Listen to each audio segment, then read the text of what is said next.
Bonjour à tous, aujourd'hui on s'attaque à un petit secret de la langue française, une de ces questions qu'on se pose tout le temps. A ou A À l'oral c'est exactement le même son. Alors comment on fait pour savoir lequel écrire?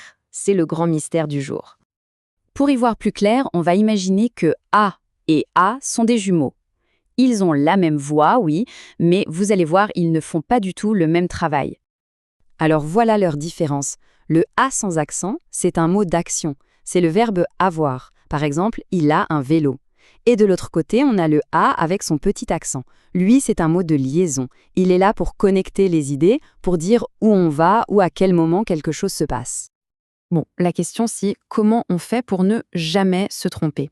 Eh bien, il existe une astuce, une sorte de tour de magie super simple qui marche à tous les coups. Et voilà l'astuce magique, c'est le test du mot avait. Avait, c'est juste le verbe avoir, mais au passé, à l'imparfait. C'est notre clé secrète. Alors, comment ça marche? C'est tout simple. D'abord, on repère le A ou le A dans la phrase. Ensuite, on essaye de le remplacer par notre mot magique, avait. Après, on se pose la question, est-ce que la phrase a encore un sens? Et hop, le résultat nous donne la réponse. Allez, on essaye tout de suite avec un exemple concret. Prenons cette phrase. Il a mangé sa soupe. Maintenant, on fait le test. On remplace a par avait. Ça donne il avait mangé sa soupe. Est-ce que ça marche? Oui, parfaitement. La phrase veut toujours dire quelque chose. Donc, la règle est simple. Si on peut remplacer par avait, c'est que c'est bien le verbe avoir et donc on écrit a sans accent. Ok, super. Maintenant, un autre exemple pour voir si ça marche dans l'autre sens. Regardez, je vais à la piscine. On applique notre test. Je vais avec la piscine. Ça sonne vraiment bizarre, non? Ça ne veut absolument rien dire.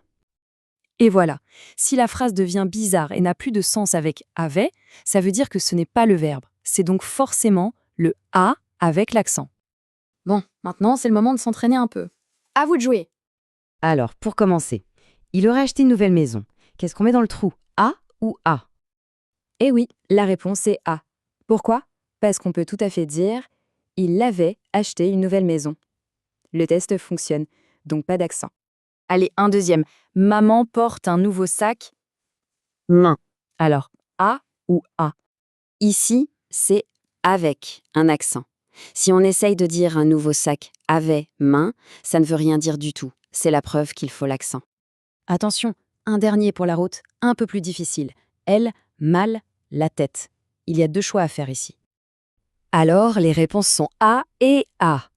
Pour le premier, on peut dire elle avait mal, ça marche. Mais pour le deuxième, mal avait la tête, ça ne fonctionne pas du tout. La bonne phrase est donc elle a mal à la tête. Et voilà, mission accomplie, le mystère est résolu. Alors, on récapitule tout ça. Le test est simple. On remplace par avait.